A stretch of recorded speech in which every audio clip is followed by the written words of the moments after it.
आप देख रहे हैं कहानी कुर्सी की और अब बात करते हैं जरा उत्तर प्रदेश की राजनीति की। अब ये तो हर कोई जानता है कि बिना यूपी के किसी की सरकार नहीं बन सकती और नरेंद्र मोदी का ग्राफ इस वक्त उत्तर प्रदेश में कहां चल रहा है, ये आपने कल हमारा जो सर्वे देखा उससे आपको पता चल गया। सर्वे कह रहा है कि 80 में से 77 सीट भारतीय जनता पार्टी इस वक्त जीत सकती है। अब एक तरफ इतना मजबूत ग्राफ जा रहा हो एक पार्टी का और एक नेता का, तो जो विपक्ष का सबसे बड़ा नेता होगा, आप कम से कम उम्मीद करते हैं कि भाई वो भी ठोक बजा करके इस वक्त कदम रख रहा होगा।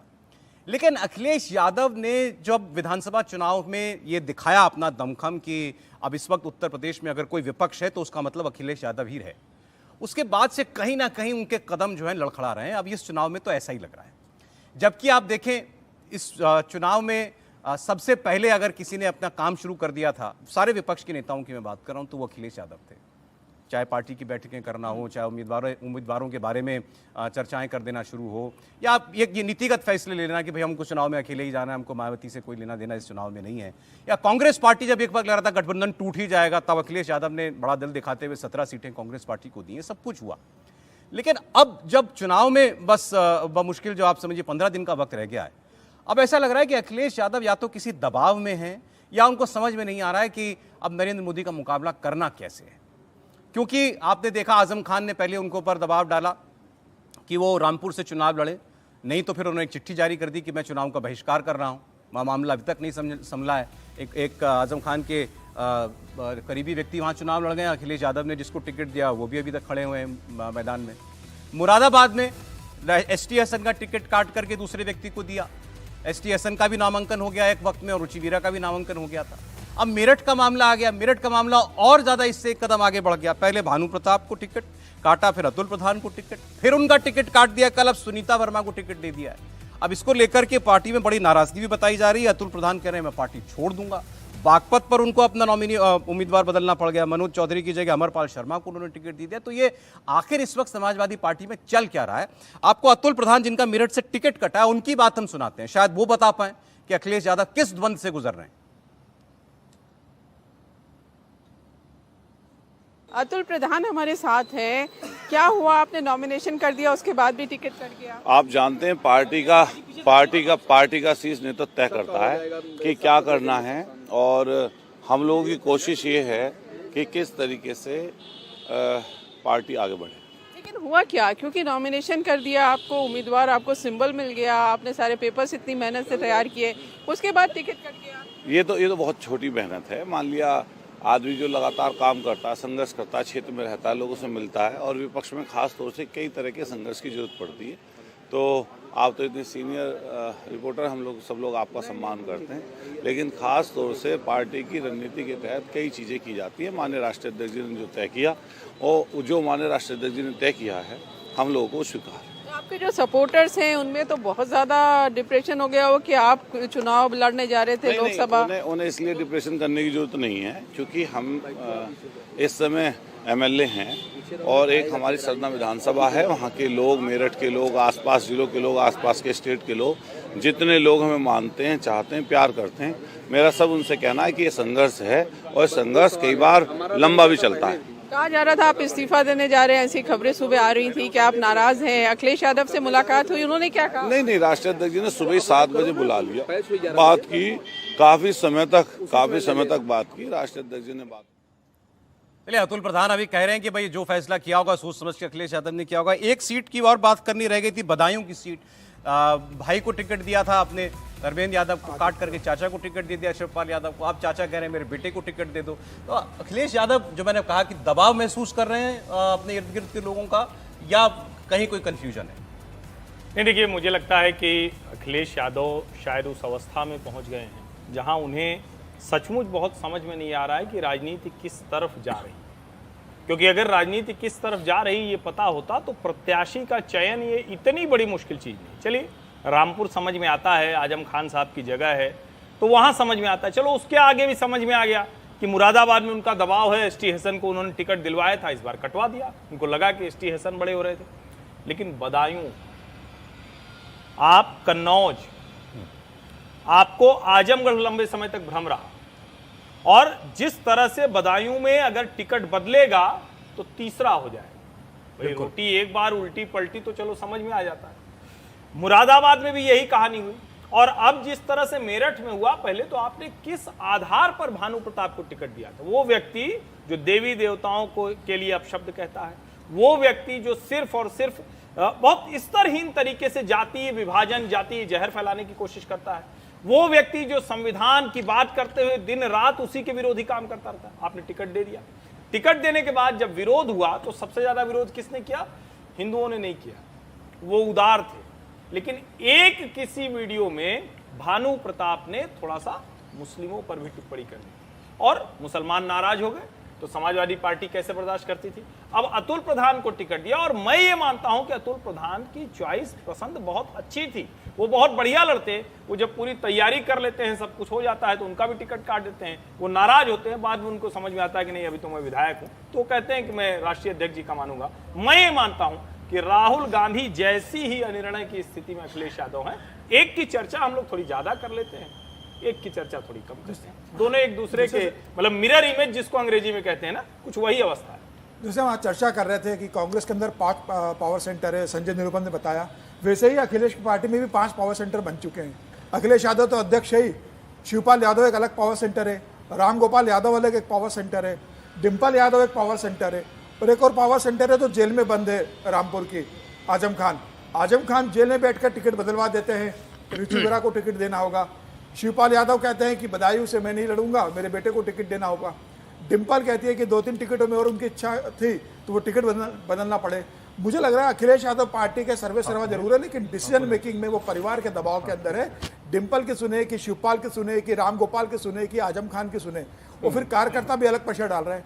मुझे लग रहा है यह हताशा बता रही है समाजवादी पार्टी की कि उत्तर प्रदेश के अंदर प्रधानमंत्री मोदी और योगी आदित्यनाथ की जिस तरीके से लहर चल रही है और राम जन्मभूमि निर्माण के बाद जिस तरीके से प्रचंड समर्थन भारतीय जनता पार्टी और मोदी के पक्ष में आ रहा है, अखिलेश यादव तय नहीं कर पा रहे कि किस उम्मीदवार को उतारकर मैं पार्टी को जीत जिता सकूं, या जो उम्मीदवारों की जमानत जब्त होने वाली है उन्हें कम से कम एक दौड़ में ला सकूं। मुझे लग रहा है यही हताशा अखिलेश यादव अपने निर्णय में दिखा रहे हैं। देखिए जो व्यक्ति अपने पिता से पार्टी ले सकता हो वो दबाव में कोई किसी के आएगा, ये थोड़ा मानना मुश्किल है। मेरठ का ये जो पिता पे तो कोई भी बदमाश बच्चा दबाव डाल सकता है।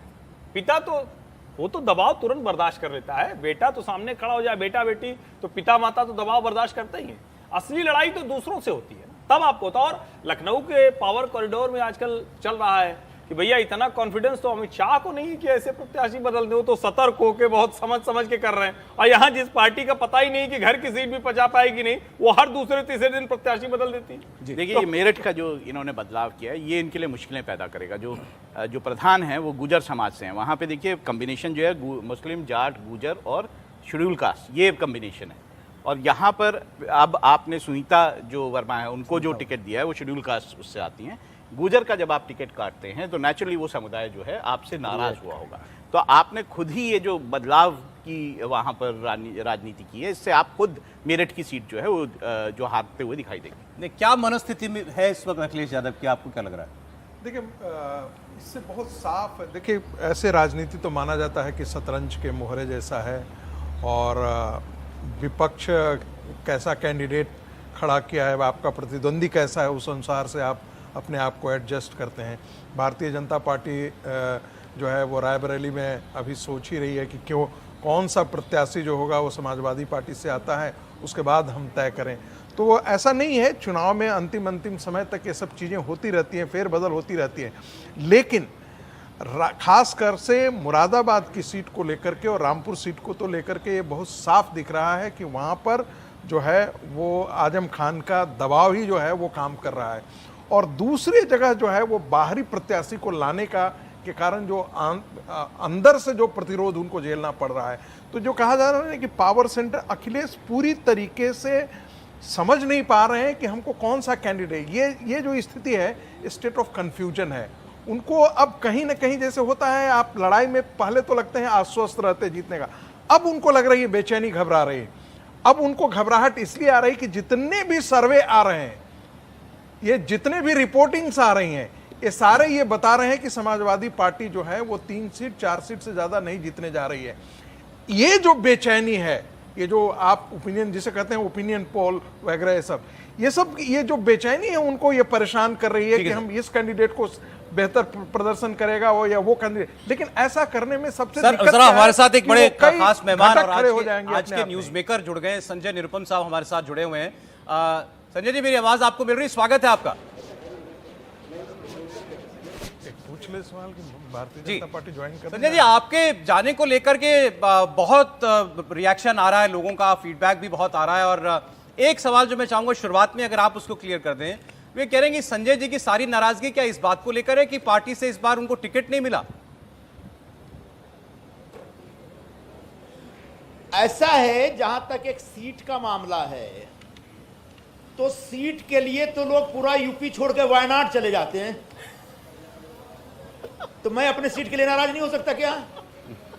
मुद्दा सिर्फ सीट नहीं है, मुद्दा जिस तरीके से कांग्रेस पार्टी को शिवसेना के हवाले आउटसोर्स कर दिया गया है, जिस तरीके से शिवसेना को सारी सीटें दे दी गई, जिसकी वजह से आने वाले दिनों में कांग्रेस पार्टी मुंबई में खत्म हो सकती है, यह विषय मैं लोगों के समक्ष रख रहा हूं। और मैं चाह रहा था कि नेतृत्व में जो सच रख रहा हूं, सच को स्वीकार करे, पहचाने और उसके हिसाब से पार्टी को बचाने की दिशा में कार्रवाई करे। लेकिन पार्टी को बचाने के बजाय मुझे निकालने की कार्रवाई कर दी उन लोगों ने। तो वो जो सजा है स्वीकार है मुझे, लेकिन सच तो बोलता रहूंगा मैं। ये सच आपने पार्टी में किस स्तर तक पहुंचाया था? भाई, मेरे पास जो पार्टी के बड़े बड़े नेता जो सारा रोज कामकाज देखते हैं, उनके कॉल आए पड़े थे। जो दिल्ली में बहुत भारी भारी लोग हैं, नाम लेना अच्छा नहीं लगेगा जी। तो ये बात किसी और को दिखाई नहीं दे रही थी कि उद्धव ठाकरे पार्टी, कांग्रेस पार्टी को, जो आपने जैसा कहा, कुचल देना चाहते हैं, बर्बाद कर देना चाहते हैं? हाँ, नहीं दिखाई दे रही थी और सब लोगों को बताया भी गया। लेकिन मुझे लगता है कि हमारी पार्टी का इस समय जो नेतृत्व है दिल्ली में, वो बहुत ही हारी हुई मानसिकता के साथ जी रहा है। उनको पता चल गया 2024 हम नहीं जीत रहे हैं। अब 2029 जीतेंगे नहीं जीतेंगे इसकी भी गारंटी नहीं है, लेकिन उनको इस बात का एहसास है कि 2024 नहीं जीतेंगे तो जिसको जो सीट लड़ना है लड़ लो, जिसको हारना है हारो, जीतना है जीतो। दो इलेक्शन में ऑलरेडी हार चुके हैं। तो जब पार्टी का नेतृत्व हारी हुई मानसिकता के साथ जिएगा और जब पार्टी का नेतृत्व पूरी तरह से जमीनी सच्चाई से डिस्कनेक्ट हो जाएगा, कट जाएगा, तब ऐसे में निश्चित तौर पर पार्टी का बुरा हाल होगा और आने वाले दिनों में पार्टी और भी कमजोर स्थिति में होगी, ऐसा मैं मानता हूं। संजय जी, आपने आज अपनी प्रेस कॉन्फ्रेंस में पावर सेंटर्स की बात की कांग्रेस पार्टी में कि 5 पावर सेंटर्स अलग अलग दिखाई देते हैं। जो हमें बाहर से दिखाई देता है वो तो ये दिखता है कि सब लोग केवल एक राहुल गांधी के पीछे लगे हुए हैं। ये आपको बाहर से दिखाई देता है ना, अंदर बहुत कुछ और है। अंदर 5-5 पावर सेंटर चल रहे हैं, हर पावर सेंटर का एक अपना कॉकस है, अपनी लॉबी है, अपने कोटरी है, और वो सब एक दूसरे के खिलाफ लगे हुए हैं और उसमें कई निर्दोष लोग मारे जा रहे हैं। ठीक है, शुक्रिया। अच्छा, बहुत शुक्रिया, बहुत शुक्रिया। संजय निरुपम बात कर रहे थे हमसे। देखिए, शुरुआत में ही उन्होंने जो बात कही कि भाई जाहिर है उनकी पार्टी तो अब यही आरोप लगाएगी, उनकी पुरानी पार्टी के भी टिकट नहीं मिला तो आप बागी हो गए, और ये तो अक्सर हम लोग होता देखते हैं, चुनावी मौसम में बहुत ज्यादा होता है। लेकिन उन्होंने कहा कि आप टिकट के लिए तो वायनाड चले गए राहुल गांधी, मैं अपने टिकट के लिए क्यों नहीं नाराज हूं भाई? नहीं, देखिए, एक तो ये कि उन्होंने ठीक बात कही, और अगर कोई नेता है वो अपनी कॉन्स्टिट्यूंसी को लेकर इतना नर्चर कर रहा है, वो कहीं भागने की बात तो कर नहीं रहे थे। भाई, संजय निरुपम तो कोई सेफ सीट नहीं मांग रहे थे। कोई उत्तर पश्चिम ऐसा तो है नहीं कि कोई कांग्रेस जीत जाती वहां से उसको टिकट मिल जाएगा। वो उस कॉन्स्टिट्यूंसी को मांग रहे थे जहां वो काम कर रहे हैं। अब कितना वो मजबूत हैं, जीतेंगे हारेंगे नहीं हारेंगे, भाजपा वाले बड़ा विरोध कर रहे हैं कि संजय निरुपम को मत ले लेना, कहीं वो एकनाथ शिंदे की पार्टी की तरफ से न चले आए। लेकिन ये तो सच है ना कि राहुल गांधी अपनी सांसदी बचाने के लिए वायनाड चले गए, अमेठी छोड़कर चले गए, उत्तर प्रदेश छोड़कर चले गए। तो जो उन्होंने एक लाइन कही, मुझे सबसे जो महत्वपूर्ण लाइन लगी, कांग्रेस का दिल्ली में बैठा नेतृत्व हारी हुई मानसिकता में है, उसको लग रहा है ये चुनाव तो हारना ही है, जिसको जहां मर्जी लड़ जाने।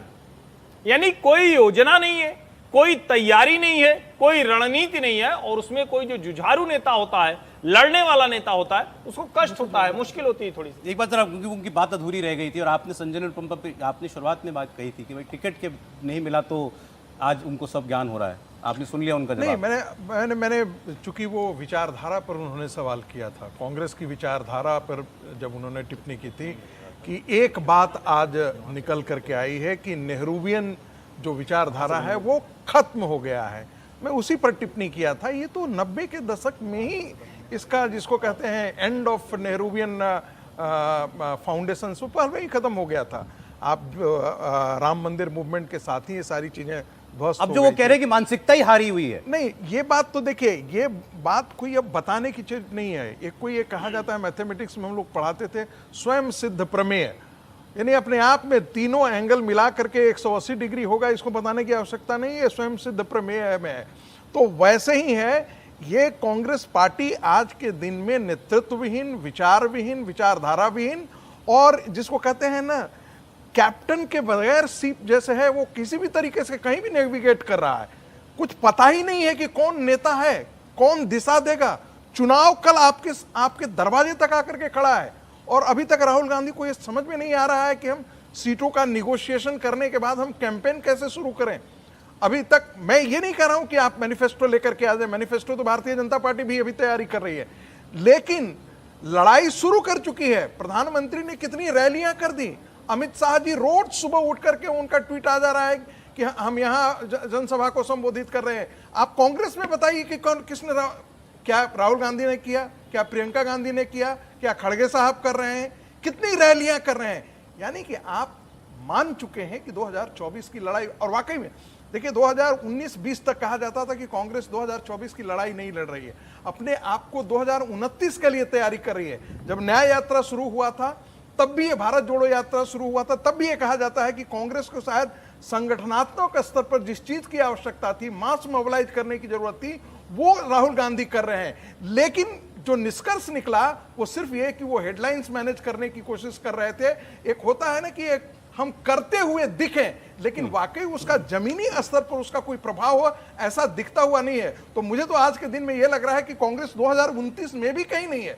ये स्थिति रहती है तो कांग्रेस 2029 तो छोड़ दीजिए, कांग्रेस की हालत वही हो जाएगी जो भारतीय जनसंघ का आजादी के पश्चात हुआ था।